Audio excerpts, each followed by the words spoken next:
Salut les passionnés de science. Aujourd'hui, on plonge dans l'univers de la modélisation numérique, un domaine où les ordinateurs nous aident à comprendre et à résoudre des problèmes complexes. Dans ce domaine, les méthodes directes sont des outils essentiels pour trouver des solutions aux systèmes d'équations linéaires. Voyez ces équations comme un ensemble d'indices interconnectés et les méthodes directes comme les détectives qui résolvent l'affaire. Les méthodes directes, c'est comme suivre une recette de cuisine. Vous suivez un ensemble d'étapes prédéfinies et hop, vous obtenez la solution exacte. Ces méthodes sont particulièrement utiles en ingénierie, en physique et en infographie, où nous avons besoin de réponses précises à des problèmes complexes, comme la simulation de l'écoulement de l'air sur une aile d'avion ou le rendu d'images réalistes dans les jeux vidéo. Maintenant, vous vous demandez peut-être comment fonctionnent réellement ces méthodes directes. Eh bien, elles utilisent des techniques mathématiques astucieuses pour manipuler systématiquement des matrices qui sont essentiellement des tableaux rectangulaires de nombres représentant notre système d'équations. En transformant ces matrices en forme plus simple, nous pouvons facilement trouver les valeurs des variables inconnues. Dans les sections suivantes, nous allons explorer trois méthodes directes fondamentales: l'élimination gaussienne, la factorisation LU et la décomposition de Cholesky. Préparez-vous à des mathématiques passionnantes. Commençons par l'élimination gaussienne, une méthode classique nommée d'après le brillant mathématicien Carl Friedrich Gauss. Cette méthode, c'est comme ranger une chambre en désordre. On réarrange et simplifie systématiquement les équations jusqu'à ce que la solution devienne limpide. Imaginons que nous ayons un système d'équations comme 2x plus y moins z égale 8 moins 3x moins y plus 2z égale moins 11 et moins 2x plus y plus 2z égale moins 3. On peut représenter ce système en utilisant une matrice 2, 1, moins 1, 8, moins 3, moins 1, 2, moins 11, moins 2, 1, 2, moins 3.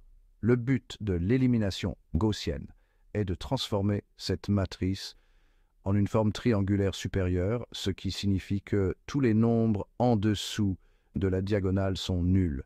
Pour ce faire, on utilise trois opérations élémentaires sur les lignes: échanger des lignes, multiplier une ligne par une constante non nulle et ajouter ou soustraire des multiples d'une ligne à une autre. En appliquant ces opérations stratégiquement, on élimine systématiquement les variables et on simplifie le système.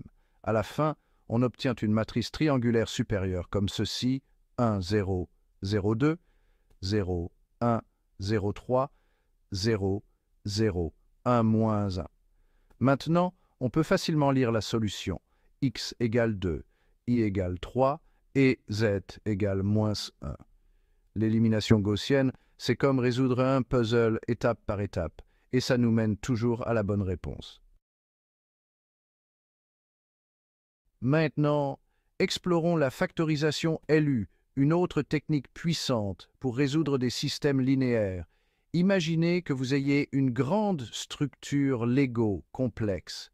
La factorisation LU, c'est comme la démonter soigneusement en pièces plus petites et plus faciles à gérer. Dans cette méthode, on décompose la matrice A originale en deux matrices triangulaires, une matrice triangulaire inférieure, L, et une matrice triangulaire supérieure, U. C'est comme couper un gâteau en deux parts délicieuses. Donc, au lieu de résoudre le système original axe égale B, on a maintenant deux systèmes plus simples à résoudre: l'I égale B et UX égale AD. Comme L et U sont des matrices triangulaires, résoudre ces systèmes est un jeu d'enfant en utilisant respectivement la substitution avant et la substitution arrière. La beauté de la factorisation LU réside dans son efficacité. Une fois que nous avons les matrices L et U, nous pouvons résoudre pour différents vecteurs de second membre B sans avoir à répéter tout le processus de factorisation. C'est comme avoir un passe-partout qui ouvre plusieurs portes. Section 4. Décomposition de Cholesky, une approche spécialisée. Accrochez-vous bien, passionnés de science, car nous sommes sur le point d'explorer une technique spécialisée appelée décomposition de Cholesky. Cette méthode, c'est comme un train à grande vitesse. Elle est super efficace pour un type spécifique de matrice. La décomposition de Cholesky fonctionne sur les matrices symétriques définies positives. Bon, c'est un peu barbare. En termes simples, une matrice symétrique, c'est comme une image miroir par rapport à sa diagonale.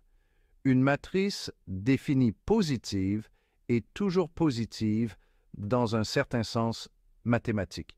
Cette méthode décompose une matrice symétrique définie positive A en le produit d'une matrice triangulaire inférieure, L, et de sa transposée LT, A égale LLT. Voyez ça comme trouver la racine carrée d'une matrice. La décomposition de Cholesky est particulièrement utile dans divers domaines tels que l'analyse structurelle, l'optimisation et les statistiques. Son efficacité de calcul en fait une favorite parmi les mathématiciens et les ingénieurs confrontés à des problèmes à grande échelle. Section 5. Complexité algorithmique. Efficacité du calcul. Dans le monde de l'informatique, l'efficacité est primordiale. On veut toujours trouver la solution la plus rapide et la plus élégante. C'est là qu'intervient la complexité algorithmique. Elle nous aide à analyser comment le temps d'exécution d'un algorithme évolue en fonction de la taille des données d'entrée.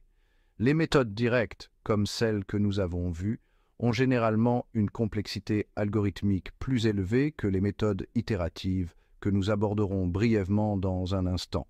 Pour les matrices de grande taille, le coût de calcul des méthodes directes peut devenir important. Cependant, ne rejetez pas les méthodes directes tout de suite. Elles ont une arme secrète, leur capacité à fournir des solutions exactes dans les limites de la précision numérique. En revanche, les méthodes itératives produisent souvent des solutions approchées. Donc, lors du choix d'une méthode, il est crucial de tenir compte du compromis entre précision et efficacité. Parfois, une réponse précise vaut bien l'effort de calcul supplémentaire. Section 6. Méthode directe versus itérative. Une analyse comparative. Maintenant que nous avons exploré le monde des méthodes directes, jetons un coup d'œil à leurs homologues, les méthodes itératives. Imaginez les méthodes itératives comme des explorateurs naviguant dans un labyrinthe. Elles partent d'une estimation initiale et l'affinent de manière itérative jusqu'à converger vers la solution. Les méthodes itératives, telles que Jacobi et Gauss-Seidel, ont une complexité algorithmique plus faible que les méthodes directes, ce qui les rend plus adaptées aux matrices gigantesques. Elles sont comme des coureurs de marathon. Elles peuvent mettre plus de temps à atteindre la ligne d'arrivée, mais elles peuvent parcourir de très grandes distances. Cependant, les méthodes itératives s'accompagnent de leurs propres défis.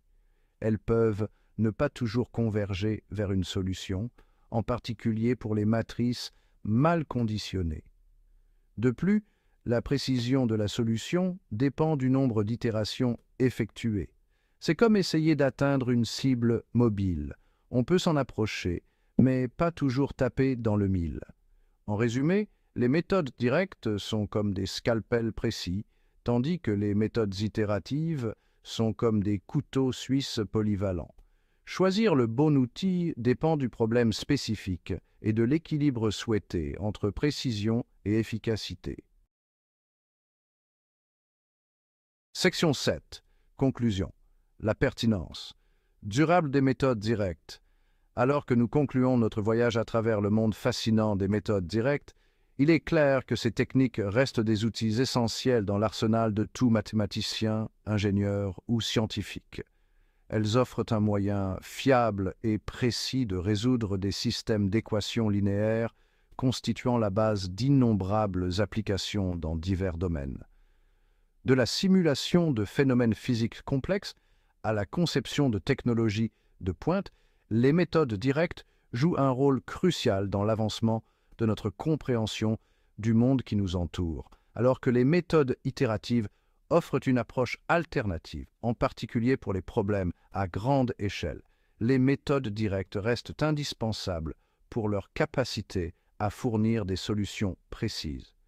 Ainsi, la prochaine fois que vous rencontrerez un système d'équations linéaires, souvenez-vous de la puissance des méthodes directes. Ces techniques mathématiques élégantes peuvent résoudre les problèmes les plus complexes, ouvrant la voie à de nouvelles découvertes et innovations. Continuez à explorer le monde des mathématiques et n'oubliez pas, la science est reine.